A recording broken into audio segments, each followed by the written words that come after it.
Debenture trustees, ये short note में आ सकता है, लेट अस, या ऑब्जेक्टिव्स में आए। नाउ, यदि कंपनी डिबेंचर इश्यू कर रही है, लोगों से पैसा ले रही है, लेकिन 500 लोगों से ज्यादा यदि डिबेंचर का पैसा ले रही है, तो डिबेंचर ट्रस्टी का अपॉइंटमेंट कंपल्सरी है। तो डिबेंचर ट्रस्टी कौन है, कैसे होता है? एज अ कंपनी मैंने 100 करोड़ लिया, और यदि कंपनी बंद हो जाए तो बहुत लोग का नुकसान होता है। सो डिबेंचर ट्रस्टी एक प्रकार का डिबेंचर होल्डर को प्रोटेक्ट करते हैं। कैसे प्रोटेक्ट करते हैं? कंपनी और डिबेंचर ट्रस्टी के बीच में एक एग्रीमेंट होगा। उस एग्रीमेंट को क्या बोलते हैं? डिबेंचर ट्रस्ट डीड, जिसमें दोनों पार्टी साइन करें। कौन? डिबेंचर ट्रस्टीज और कंपनी। उसमें टर्म्स एंड कंडीशन रहेगा कि 100 करोड़ ले रहे, 125 करोड़ की कंपनी संपत्ति गिरवी रख रहे हैं। सो कंपनीज सिक्योर डिबेंचर अभी तो कायदे से कंपलसरी हो गया, सिक्योर डिबेंचर का। अनसिक्योर तो कंपनी इश्यू नहीं करती।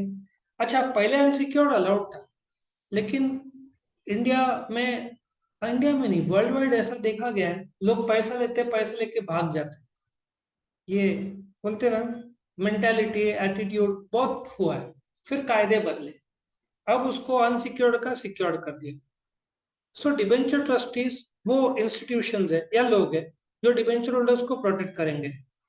ये मूवेबल और इमूवेबल एसेट्स, ये चार मतलब गिरवी है। अब गिरवी कौन सा है? फिक्स्ड है क्या फ्लोटिंग चार्ज? फिक्स मतलब उन्होंने जमीन बिल्डिंग, फ्लोटिंग मतलब पूरा कंपनी। कौन सा प्रकार का चार्ज है वो तुमको देखना पड़ेगा, ठीक है? द मोमेंट ये गिरवी होता है तो ओरिजिनल पेपर्स तो ट्रस्टी के पास आ जाएंगे, वो लोग कस्टोडियन हो जाएंगे।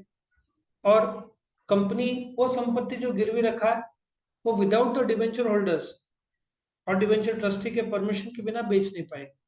क्योंकि यदि 100 करोड़ का कर्जा लिया है, 125 करोड़ का जमीन गिरवी रखा है, जमीन बेच दिया तो कंपनी डूब गई, तो पैसा गया ना डिबेंचर होल्डर्स का, वो लोग वो संपत्ति संभालेंगे ना।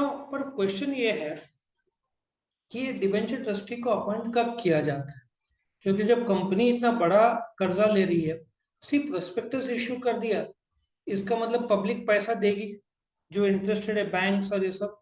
So what will happen now?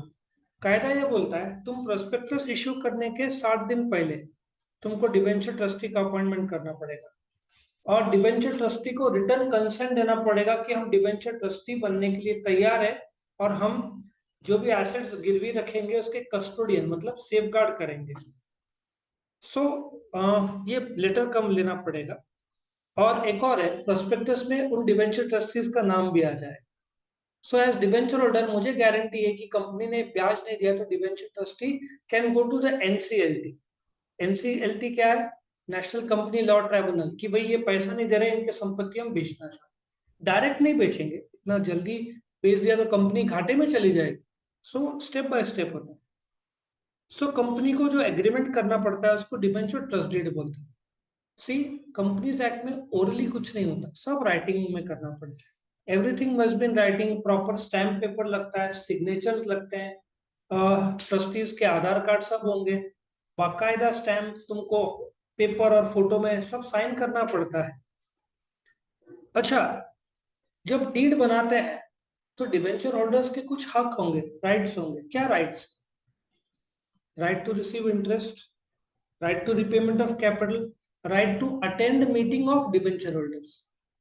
They cannot attend general meeting, they cannot attend class meeting जो shareholders का है, but they can attend and vote in the meeting of debenture holders. उनके कुछ rights है, कुछ duties है, कुछ powers है। और ये पूरा क्लोजर ऑफ द इश्यू के 3 महीने के अंदर ये पूरा एग्जीक्यूट हो जाना चाहिए। और एक और बात है, ये डीड का कंटेंट क्या है? मैं शेयर होल्डर हूँ, मैं जानना चाहूंगा, तो क्या कंपनी को दिखाना पड़ेगा? Absolutely yes. हिडन और सीक्रेट नहीं हो सकता।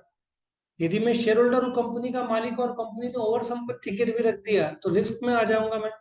सो शेयर होल्डर भी देख सकते हैं डिवेंचर ट्रस्ट डीड, कंटेंट छुपा नहीं सकते वो। लेकिन सब लोग मांगेंगे तो अवॉइड, ठीक है, तुम इंटरेस्टेड पार्टी हो ना, यू पे द फी, सादा 10-50 रुपया लेके। इसका मतलब बहुत से लोग हैं, कौन पैसा, जिसको जेन्युइन इंटरेस्ट होगा will pay and collect.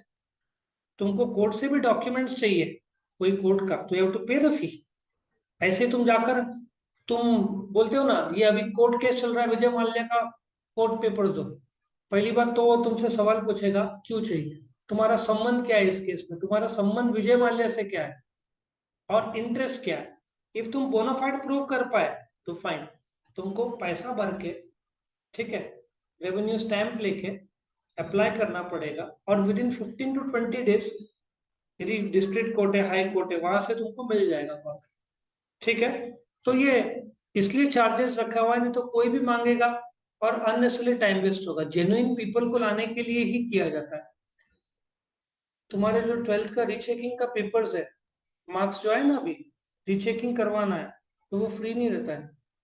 It will cost you around 400 rupees per paper. If तुमको 4 पेपर का चेकिंग करना है तो 1500 से 2000 रुपए का बिल आएगा। यूनिवर्सिटी ने बराबर ज्यादा रखा है, नहीं तो हर कोई मांगेगा ना, 10 रुपए रखा तो कोई भी मांगेगा। और उसका जेरोक्स करके सब सबमिट कम, जब यूनिवर्सिटी का काम बढ़ जाता है, बोर्ड का काम बढ़ जाता है, इसलिए वहां पे चार्जेस है 300 to 400 रुपीज पर पेपर है। इफ यू फील तुमको मार्क्स कम हो गए तो तुम मांग सकते हैं कॉपीज, करेक्ट। सो ये था तुम्हारा डिबेंचर ट्रस्टीज, जिसमें डिबेंचर ट्रस्ट डीड भी आता है।